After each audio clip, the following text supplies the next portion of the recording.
هناك إنعام أعظم من إنعام الله. نعمة فضلا, neema za Allah hakuna utakazozipata neema zinazoshinda neema za Allah subhanahu wa ta'ala.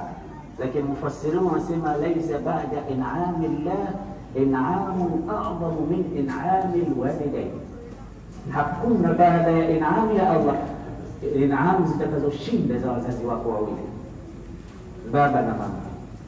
Ndio maana Allah akasema wa qadara rabbuka alla ta'budu illa iyyahu wa bil walidayni ihsana. Baada tu ya ibada ya Allah lam yadhkur illa makhluqan ghayra al walidayn, wazazi wawili ndio anawataja baada ya taqwa Allah au ta'ati Allah. Unakuja wao nambari 2, wa'budu Allah wa la tushriku bihi shay'an wa bil walidayni ihsana. Kila unapopata muabuduni Mwenyezi Mungu, nambari 2 wanakuja wazazi wako wawili.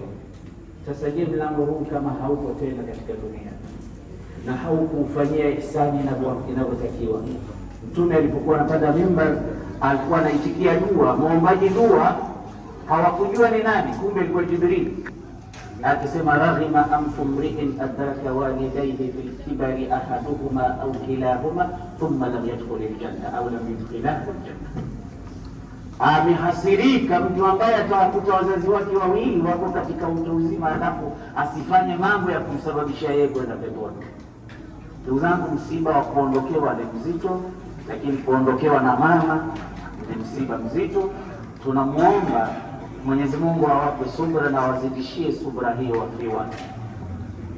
Al-ainu tajma wal qalbu yahzan wa la naqulu illa ma yuhibbu Allah wa yarda. Nini tufanye sasa? Tumeshaondoka mama yenu, tumeshamfanyia ihsani zetu, dua, kila kitu kilichokuwa tunatakiwa kukifanya, lakini hiyo sio mwisho wa kumfanyia wema. Mtume sallallahu alayhi wasallam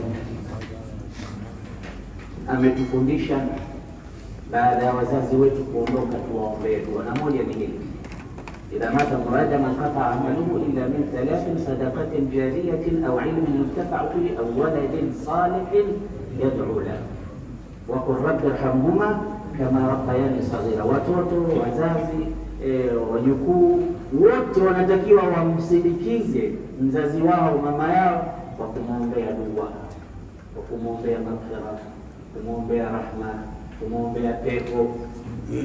Lakini hiyo haitoshi.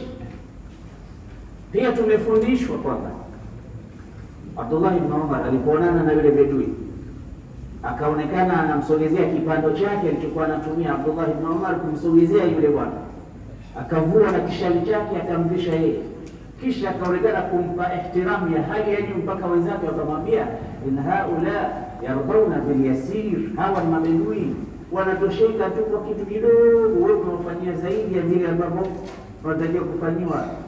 Alisema neno linatufunza sisi baada ya kuondokewa na wazazi wetu. Anasema inna aba hadha rajul kana wuddan li Umar ibn Khattab, huyu bwana aliyemfanyia haya mambo alikuwa rafiki wa baba yangu Umar ibn Khattab. ولقد سمعت رسول الله صلى الله عليه وسلم يقول إن من أبر البر بر الولد أهل ود أو أهل ود أبيه. Miongoni mwa wema uliopitiliza ni mtoto kuwafanyia wema marafiki wa baba zake, marehemu babake. Yani hata wale wenzake walikuwa wakikaa nao msikitini au shoga zake alikuwa akiwaalika, ihsani yake. Na sisi tunajua kwamba mama yetu huyu alikuwa mkarimu, alikuwa mcha Mungu, alikuwa mwenye heshima kubwa na ihtiramu mbele ya watu. Hatukuwahi kushuhudia kigombana na